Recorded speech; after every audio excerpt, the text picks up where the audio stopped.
Hidden keys to abundance, wisdom. The world has forgotten they said prosperity was merely the fruit of work, luck, or inheritance. But ancient civilizations seemed to know something different, an invisible code that connected humankind to the forces of creation. Symbols engraved on stone, temples built in alignment with the stars, forgotten rituals that promised to open the doors to abundance. Egyptians, Sumerians, Mayans all left clues. And when we piece together these disparate pieces, we realize something disturbing. The modern world has forgotten the true meaning of prosperity. What we now call wealth, for them, was merely the natural consequence of greater knowledge, a harmony between humanity, the cosmos, and time. This is a delve into the hidden keys that shaped the destiny of civilizations and that may yet transform ours. The earliest records of this wisdom appear long before the Great Pyramids. Clay tablets found in Uruk, dating back over 5,000 years, speak of the breath of Enki, a concept that united the human spirit with the earth's creative force. For the Sumerians, abundance was not hoarded, it was attracted by the harmony between thought and nature. They believed that every action, every word, emitted a vibration capable of altering the invisible flow of reality. This idea echoes in other ancient cultures. In Egypt, the principle of Ma'at, the cosmic order, dictated that prosperity was a direct reflection of inner harmony. Those who lived in imbalance could never receive the gifts of the Nile, for the river obeyed the laws of the spirit, not those of ambition.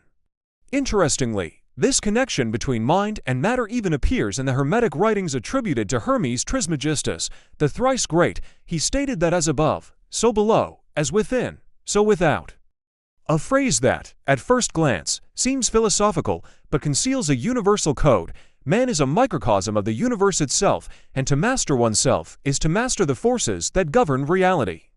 Archaeologists believe this idea even influenced initiation rituals in the ancient mystery schools of Alexandria. There, the disciple learned not to conquer the external world, but to align with it, and only then would the doors of abundance open naturally. Perhaps this is why, when we look at ancient monuments from Sumerian ziggurats to Egyptian pyramids, we realize that they were built not just as physical temples, but as representations of spiritual ascension. Each step, each angle, each astronomical alignment symbolized a stage in the awakening of consciousness. And it is at this point that we begin to understand the secret of abundance lies not in the hands that build, but in the mind that understands. As kingdoms began to rise from the ashes of time, the ancient wisdom didn't disappear, it simply disguised itself. In Babylon, the priests of the god Marduk spoke of energy portals that opened with sacred words. Cuneiform texts describe invocation rituals that sought not gold or power, but something called your dreams, the divine radiance that accompanied beings in balance with the cosmos. It was said that those who possessed the Melamu naturally attracted prosperity, respect, and luck. It wasn't magic in the ordinary sense, it was spiritual science. The right vibration could transform chaos into order, scarcity into abundance. The Babylonians believed that the universe responded to the inner resonance of human beings, and that each temple was an attempt to reproduce this harmony on earth. Over time, this vision crossed the desert and reached the banks of the Nile. The Egyptians had already understood that the secret lay not in the gods themselves, but in the forces they represented. Isis, Osiris, and Horus were archetype symbols of regeneration, duality, and rebirth. For them, abundance was cyclical, like the floods of the Nile. Everything that was born had to die to be born again, stronger. Therefore, many Egyptian temples were built with long, dark corridors that ended in chambers of light. It was a metaphor for the process of awakening, from ignorance to wisdom, from spiritual poverty to true wealth. Some papyri suggest that only initiates who mastered the inner silence could pass through to the final chamber where, according to legend, they received the secret of creation, Phaeton, the power of creative words. Centuries later, this stream of knowledge found new life in ancient Greece. There, the material and the spiritual united under a new language, philosophy. Pythagoras spoke of the harmony of numbers, believing that all reality vibrated according to mathematical proportions that express divine order. For him, understanding numbers was understanding God himself. Plato went further. He said that true wealth was not measured in possessions, but in the soul's capacity to reflect good.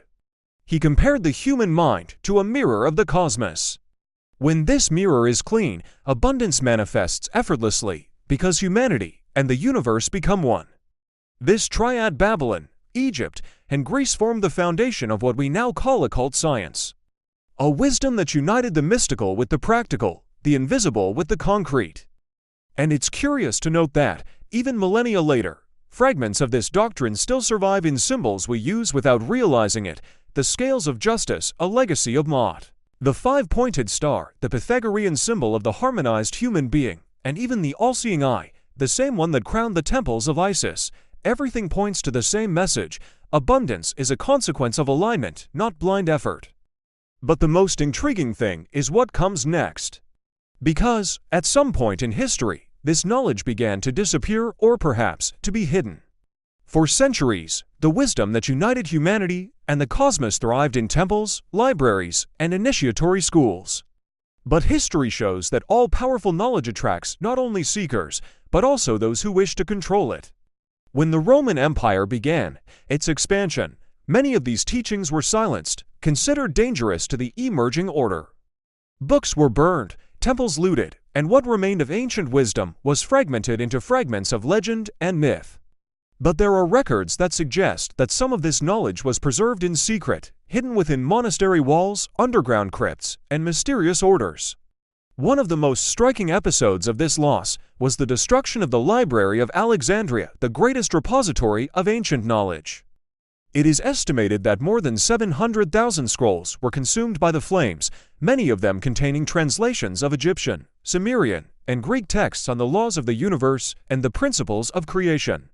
Ancient chroniclers said these writings spoke of a lost language of the gods, a vibrational code capable of transforming thought into reality. As the ashes rose to the sky, it seemed the world had lost the map to understanding its own inner power. But the knowledge didn't disappear completely, it just changed hands. Secret orders began to emerge, composed of scholars, philosophers, and builders sworn to protect ancient wisdom. The first alchemists, direct heirs to the Hermetic tradition, hid their secrets under metaphors and symbols to escape persecution. They spoke of transforming lead into gold, but the true gold was internal, the awakening of consciousness. Medieval cathedrals, built with precision that defied the technology of the time, carried within their structures the same principles as ancient pyramids and temples: sacred proportions, harmonic geometries, and astronomical orientations. And then a pattern emerges: the same symbols from Babylon, Egypt, and Greece reappear in Gothic architecture, Templar seals, and alchemical manuscripts. As if an invisible thread united all these civilizations through time, holding the same secret that true abundance is not created, but revealed when man rediscovers his place in the universe. Some say some of these societies have survived to this day, concealing fragments of this knowledge in codes, numbers, and works of art. Leonardo da Vinci, for example, seemed to understand the connection between proportion and energy. His paintings, especially the Vitruvian Man, follow the same Pythagorean logic: the human body as a reflection of the cosmos. Every line, every measurement, echoes the universal principle: as above, so below. But the question remains, why hide something so powerful? Perhaps because control over the masses would become impossible if every human being discovered that the power of creation is not outside, but within. After centuries of silence and persecution, ancient knowledge began to whisper again through restless minds. It was the Renaissance, an era that seemed to rise from the ashes of ignorance. Artists, scientists, and philosophers turned their eyes to the past, searching in the ruins of Egypt and the columns of Greece for the forgotten keys to the human spirit. But few knew that behind the works of art and mathematical formulas lay something more: the revival of the ancient wisdom of abundance. In Florence, a group of thinkers, known as the Platonic Academy, began translating ancient Hermetic texts that had survived hidden in Byzantine monasteries. These were the writings of Hermes Trismegistus, which discussed the laws of correspondence, vibration, and mentalism, principles that explained how human thought shaped reality. These texts, combined with sacred geometry and Greek philosophy, formed the foundation of what the Renaissance called Ars Magna, the great art. For them, art was not just aesthetic, it was a way of invoking divine laws in the material world. Every line, every proportion, and every symbol had the power to attract harmony, beauty, and prosperity. It was in this context that discrete societies emerged, direct heirs to the ancient mystery schools. The best known of these, the Rosicrucians. These men and women believed that true wealth lay in the mastery of natural and spiritual laws. In their secret manifestos, they spoke of a golden light that manifested in those who understood the unity between the microcosm and the macrocosm. Alchemy, so misunderstood, was not about transforming metals, it was about transforming the human being itself into pure gold of consciousness. The symbols of the rose and the cross represented precisely this fusion between matter and spirit, body and soul, earth and heaven. The Freemasons, who emerged soon after, continued this mission. Using builders' tools square, compass, level, they transmitted an ancient teaching disguised as a craft. The construction of the physical temple was a metaphor for the inner temple.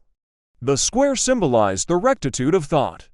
The compass, the sacred limits of creation. And the level, the balance between the visible and the invisible. Many of the great architects, scientists, and even European kings were initiated into these mysteries. And all, in some way, spoke of the same principle. Prosperity is not a divine gift granted to a few, is a forgotten science, accessible to those who understand the language of harmony. But something curious happened at this time. The more knowledge spread, the more it was feared. Churches, empires, and authorities realized that true human freedom was directly linked to self-knowledge, and this meant danger. Thus, once again, the wisdom of abundance had to hide this time, not among stones and parchments, but among symbols, numbers, and works of art. Leonardo da Vinci, Michelangelo, and even Isaac Newton left subtle clues in their works: geometric codes, golden ratios, hermetic illusions. It's as if, behind every brushstroke and calculation, there was a hidden message for those who knew how to see it. True wealth is a state of consciousness, not possession. With the advancement of navigation and the birth of the so-called New World, the ancient keys to abundance began to move silently beyond Europe. The promise of new lands, riches, and opportunities seemed, at first glance, an impulse of human ambition. But behind the caravels and maps lay something deeper: the quest to recreate the sacred land, a place where ancient knowledge could flourish again, free from the clutches of censorship and religious domination. Among explorers, philosophers, and builders, manuscripts, symbols, and secrets dating back to the ancient Hermetic schools also traveled. As the colonies began to emerge, many of the founders carried within their ideals the essence of these forgotten teachings. In the United States, for example, many of the architects and thinkers who shaped the nation's symbols, such as the dollar bill and the Great Seal, were men connected to Freemasonry and the Rosicrucian tradition. The all-seeing eye atop the unfinished pyramid, so familiar today, is no coincidence. It represents the same Egyptian principle as the Eye of Horus, the divine vision that observes and balances, a symbol of awakened consciousness and creative power. The unfinished pyramid is a reminder that human evolution is ongoing and that true abundance is the inner construction that never ends. Meanwhile, in Europe, the Enlightenment reignited the desire to understand the laws of nature and the mind. Philosophers like Paracelsus and Giordano Bruno asserted that the universe was alive and pulsating, and that humankind was part of this cosmic organism. Bruno was condemned to the stake for claiming that the stars were suns with their own worlds, and that infinity was inhabited, but for him, the true reason for his persecution lay elsewhere. He spoke openly about the power of the human mind to create reality. His words echoed the ancient Hermetic principle: the whole is mind, a truth the world was not yet ready to accept. Over time, what was once considered magic began to be translated into the language of science. Alchemy became chemistry, sacred geometry became engineering, and the study of vibrations became understood through physics. But the spiritual essence of these discoveries was lost. What was once sacred wisdom became merely technical. Modern man, enchanted by his own ability to manipulate matter, forgot what ancient civilizations always knew: that true abundance arises from within, and that all creation begins first in the invisible. Even so, some groups kept the flame of this knowledge burning. Behind the scenes of history, discrete societies continued to gather scholars and initiates who sought to decipher the hidden laws of prosperity. They believed there existed a universal coda, kind of vibrational frequency capable of aligning human beings with the natural flow of life. This code was present in the proportions of nature, the harmony of the constellations, the cycles of time, and even the heartbeat. And perhaps, without realizing it, modern nations began to be shaped by these same principles. Entire cities were built according to sacred proportions, squares and monuments aligned with the stars, and ancient symbols were reborn in coats of arms, coins, and flags. As if ancient wisdom had never really disappeared. It was just disguised, waiting for someone who knew how to see it. With the Industrial Revolution, the world finally seemed to master the forces of nature. Machines replaced hands, factories erased temples, and the sound of metal over steam silenced the silence that once guided the wise. Man, fascinated by progress, believed he had found a new form of abundance, one that could be counted, accumulated, and measured in numbers. But at the same time that coffers filled, the spirit emptied. What ancient civilizations understood as harmony between the visible and the invisible was reduced to a simple equation of production and consumption. The earth ceased to be sacred and became exploited. Time, once cyclical and divine, became linear and merciless. It was during this period that initiatory schools began to disappear from public life. The orders that once spoke of balance, vibration, and consciousness were persecuted, ridiculed, or transformed into folklore. Alchemy became superstition, sacred geometry became curiosity. The word spiritual became synonymous with weakness. But what few realized is that the same principles that powered machines, electricity, magnetism, vibration, were the visible manifestations of the same laws the ancients called sacred. Modern science had unwittingly rediscovered the pillars of ancient wisdom, only now, stripped of their souls. Even so, amid the din of the factories, some continued to hear the call of the invisible. Philosophers, physicists, and artists began to sense that there was something beyond matter. Nikola Tesla, for example, spoke openly about energy, frequency, and vibration as the keys to understanding the universe. For many, he was the last of the ancient sages in a modern body. Tesla believed that man could draw unlimited energy directly from the ether, the same breath of Enki described in the Sumerian tablets 5,000 years ago. His vision was simultaneously spiritual and scientific. Abundance was a natural state of the cosmos, and what humanity lacked was only the knowledge to align with it. But the world was not ready. Like Hermes, Bruno, and so many others before him, Tesla was silenced, isolated, and forgotten. The 20th century dawned with promises of progress, but also with the almost complete oblivion of the ancient laws of harmony. Abundance became measured in money, knowledge became power, and power became control. The wisdom that once liberated entire civilizations was now used to imprison hearts. Yet, in the shadows, something remained awake.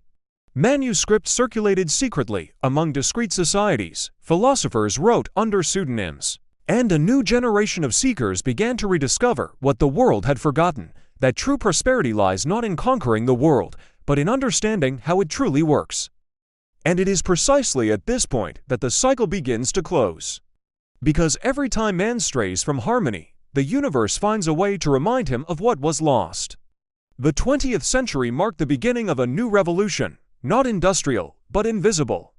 As the world rebuilt itself after wars and crises, a few scientists, thinkers, and seekers began to notice a pattern that echoed from Sumerian clay tablets to the papyri of Hermes. Reality is shaped by vibration and consciousness. What the ancients called divine breath or vital energy began to be studied in laboratories under modern names: frequency, quantum field, resonance.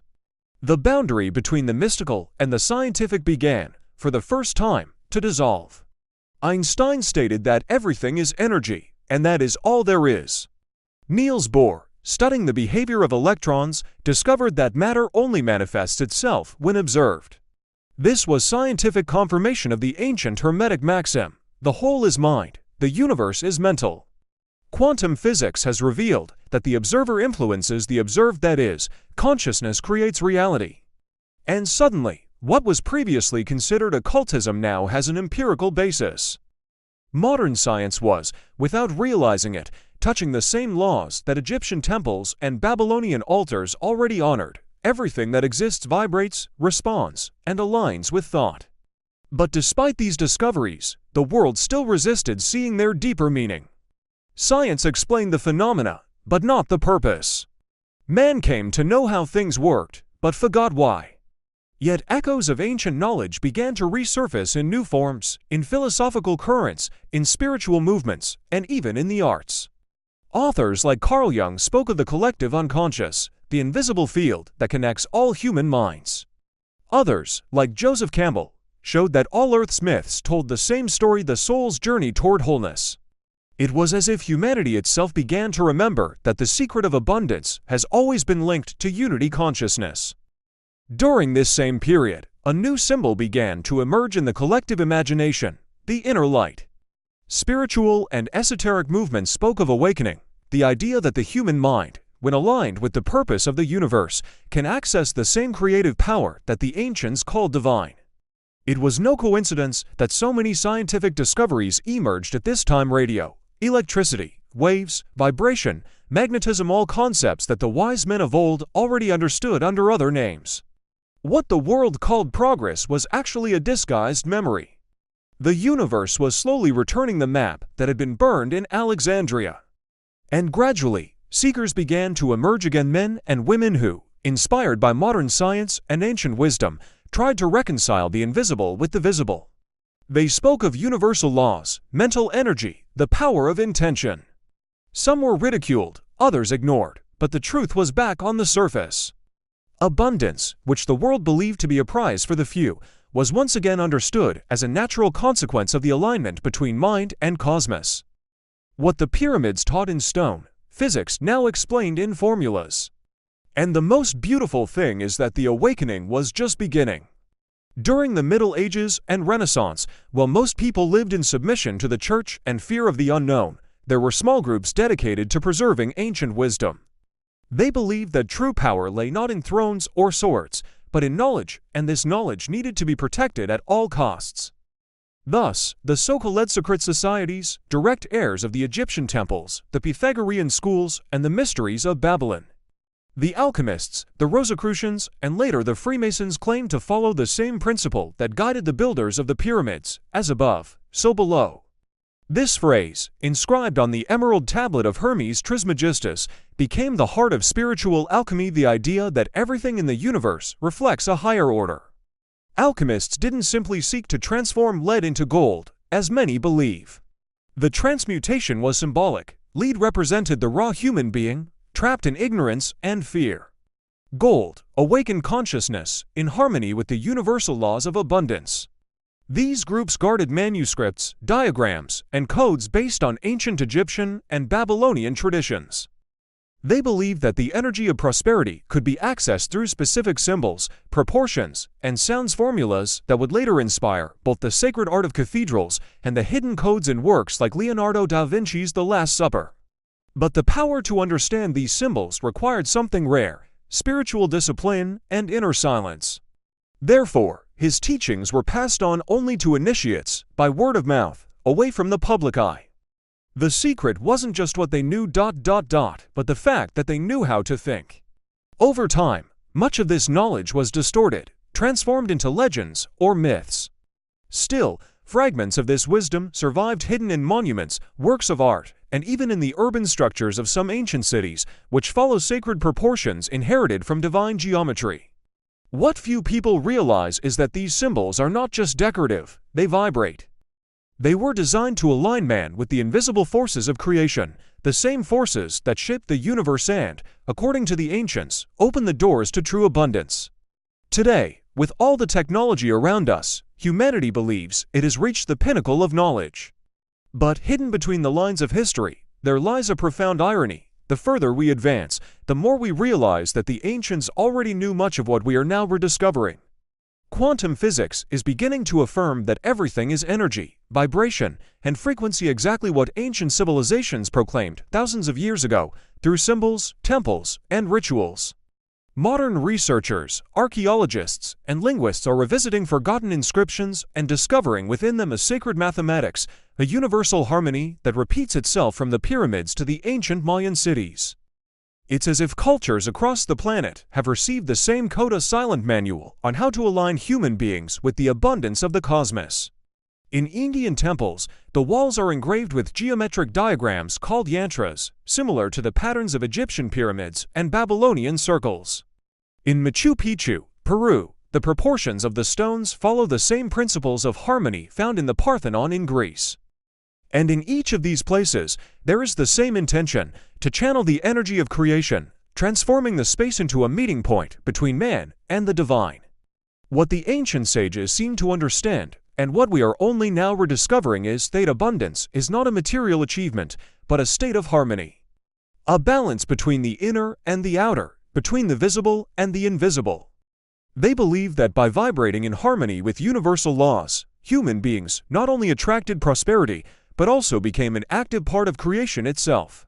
Today, scientific institutions and even economists are beginning to recognize the power of intention, mind, and energy as real factors that shape results. It's as if, slowly, the boundaries between science and spirituality are beginning to disappear, revealing that perhaps the hidden keys to abundance were never completely lost. They just waited for the world to be ready to understand them again. The real mystery now is, what will we do with this knowledge? Will we continue to ignore the signs engraved in stones, stars, and even within ourselves? Or will we finally learn to use the wisdom the world has forgotten? Over the millennia, humanity seems to have lost the map of true abundance. The gold of the pyramids, the Babylonian temples, the mystery schools of Greece, and the Hermetic manuscripts weren't just recording knowledge, they were teaching how to align humanity with the universe. Every symbol, every proportion, every ritual was an invitation to awaken consciousness and thus allow prosperity to flow naturally. Today, however, many continue to seek wealth outside themselves, forgetting that the secret was never in the hands of a few, but within every mind willing to understand the order that governs everything around them. What these ancient civilizations bequeath to us is more than history. It is a silent guide, waiting to be rediscovered. Every archaeological discovery, every study of quantum physics, and every analysis of universal patterns brings us closer to the same truth that the Sumerians, Egyptians, Greeks, and alchemists already knew. Abundance is a consequence of harmony. It is the result of living in tune with the laws that shape the cosmos, of realizing that all creation begins within us before manifesting itself in the world. And here's the crux: ancient wisdom never completely disappeared. It remains present in the structures of cities, in the symbols we use without realizing it, in scientific discoveries, and even in nature itself. The question is, are you ready to see these keys and allow them to transform your life? Every thought, every action, and every choice can attune you to the flow of true abundance, just as it did for those who came before us. If this video brought new perspectives and sparked curiosity about the world's forgotten secrets, imagine what else you might discover by exploring further. Subscribe to the channel, turn on notifications, and delve into every story, every mystery, every key that time has tried to hide, but that can still transform your path. Ancient wisdom is not lost, it is just waiting to be found by those who dare to look beyond the obvious. Now it's your turn to discover, awaken, and align with the forces that shape the universe. Abundance, in the end, is simply a matter of who is ready to recognize it.